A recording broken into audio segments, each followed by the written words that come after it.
You know that culture and standard, they're a must within the collision repair industry. And they're going to build that through some training to your staff members. You were saying something earlier about how you develop most all of your own training. How do you do it? Oh, for sure. Internally, we develop our SOPs, but we don't stop at just developing our SOPs as a typical, like writing it down or having screenshots with arrows or so on, because we understand that people learn differently. So not only do we have an SOP that's written, we also have a video version of it, which actually our staff likes a lot better because people tend to be visual learners and be able to watch a little bit of an interaction. So we really enjoy the video aspect for our employees. That's terrific. What are some of the ways that you are using that and building it?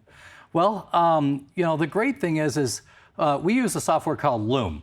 And what it does is it captures your screen. So when we are building these SOPs as a video, we have it capturing our screen, having us walk through the process, but it also has our video of ourselves explaining it in the corner, so they're hearing our voice, seeing our person, explaining the process. And it's not just for bookkeeping or payroll or estimating, writing. You know, it also can be used for the technician side of things. Any kind of process you want to build a SOP for, which is like a non-negotiable or something you want to happen every time, this is a perfect candidate for it. Incredible culture, standard.